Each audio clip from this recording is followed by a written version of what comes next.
ES Audio.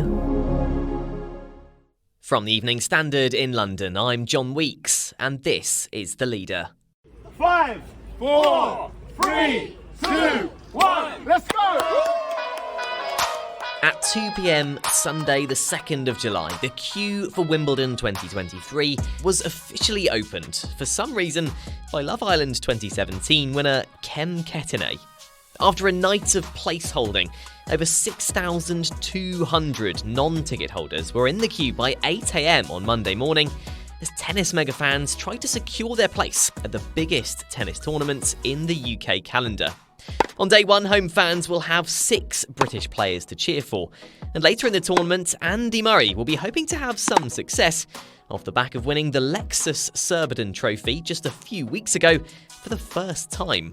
US tennis legend Venus Williams has been awarded a wildcard entry in the women's singles, and Novak Djokovic will be eyeing an 8th Wimbledon win, which would equal Roger Federer's record.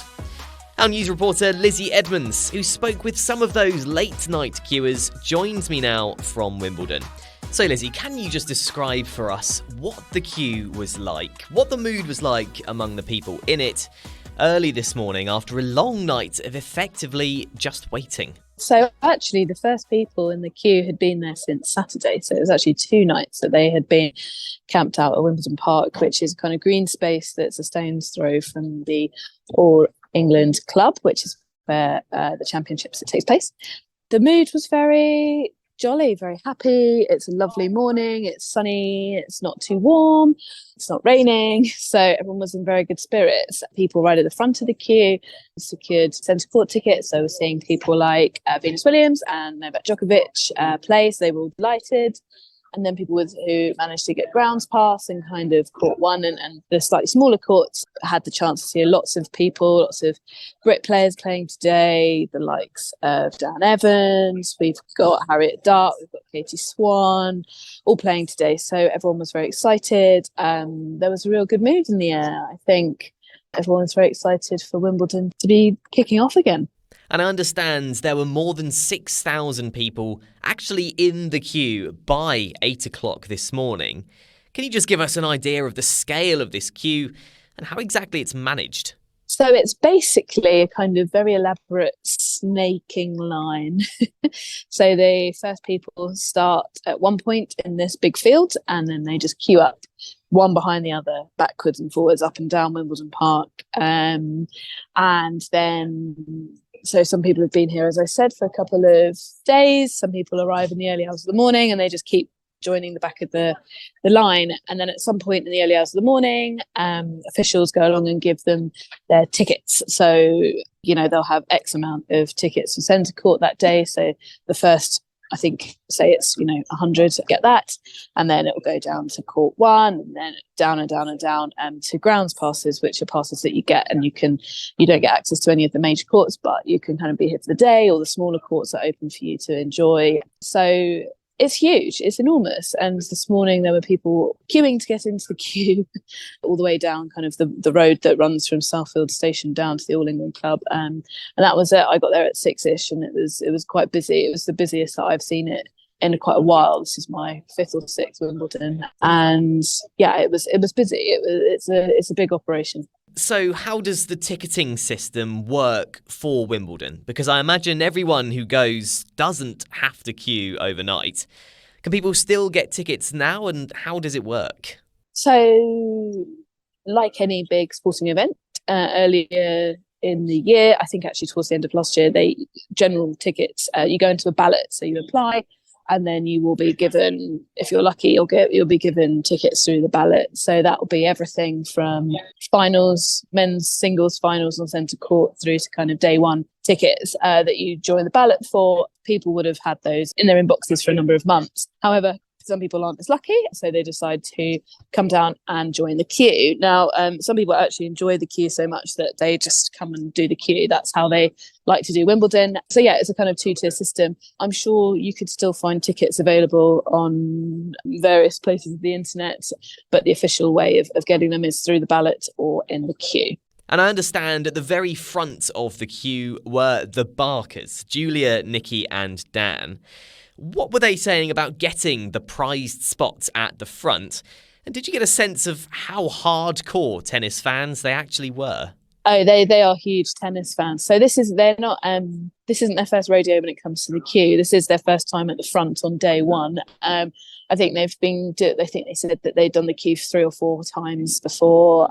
They came on Saturday. So the official opening time of the queue is 2 p.m. on Sunday, but they came the day before, and they quite humorously said they were a bit confused because they turned up to Wimbledon Park and were like, oh, maybe the queue's moved, nobody's here, only realising that no, they were the first. So they're definitely very into their tennis. They were delighted. Dan, who's the son, said he was particularly looking forward to seeing Novak Djokovic because he'd never seen him playing before.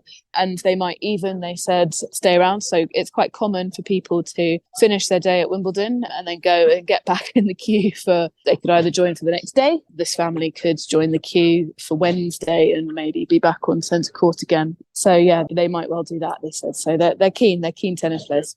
So what are you expecting from this year's tournament?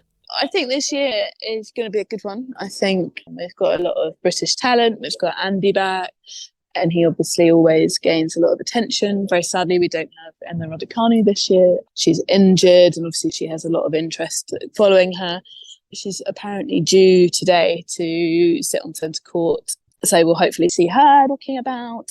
I think a lot of officials here are kind of keeping their eye out for environmental protesters because obviously we had kind of a pitch invasion at the Ashes last week, and various other big sporting events this year have seen action. So I think everyone's kind of waiting to see what might happen there. But yeah, that's the kind of main things to keep an eye out for, to see how Andy does, how the British talent do.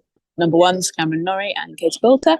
And also if we're going to get any kind of drama in terms of protests. I think that's the big things to keep an eye on. Let's take a break now. If you've got the money to skip the queue, you could always try the secondary ticket market. And the Evening Standard's How to Be a CEO podcast has an interview with the boss of Viagogo, where final tickets are being offered for more than £18,000. In part 2 of The Leader, our sports correspondent Matt Majendie talks us through the key names to look out for at this year's tournament and who could win it. He's so good on grass. He's such a hard player to break down and beat when it comes to 5-set tennis. So he would definitely be my pick in the men's.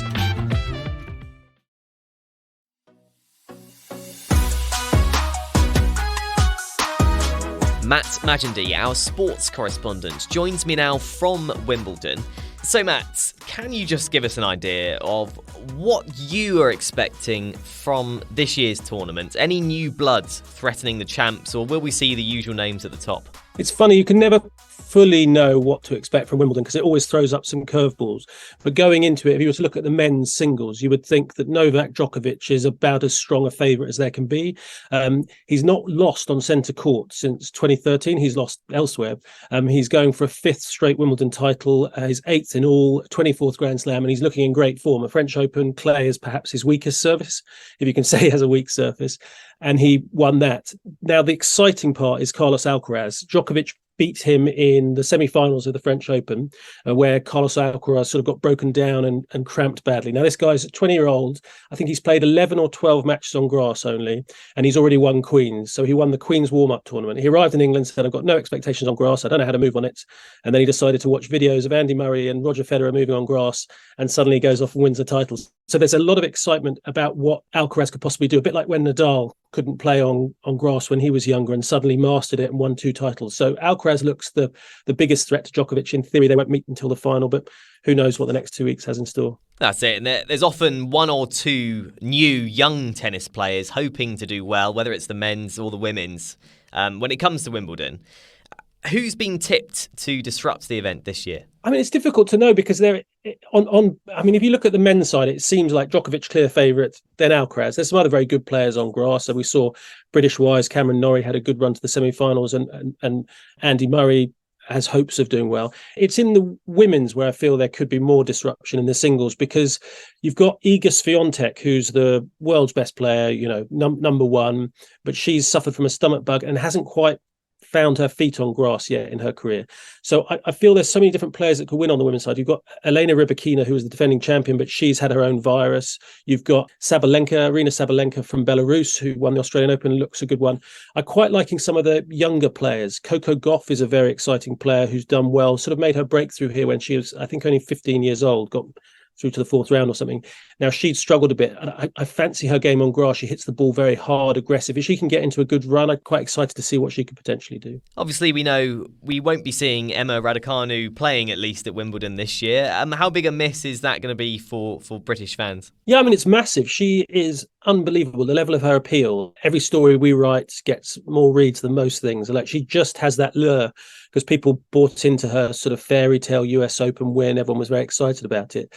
So she leaves a hole, but there's so many other British players there for people to get excited about. I think it's good for Emma to actually, I know it sounds bad, but to have had these operations on her wrists and her ankle, because what it does, it takes her out of the spotlight, because so much of the time she's in the spotlight. You know, can he follow up US Open? What's happening now? Questions when form and fitness don't go well. So hopefully she can have a step back, can rebuild herself physically, but also just be able to focus on herself and then come back stronger for it. So I'm sure we'll see her next year doing very well on the grass. She's too good a player not to. That's it. And speaking of players in the spotlight, it's now a decade since Andy Murray's famous first win at Wimbledon.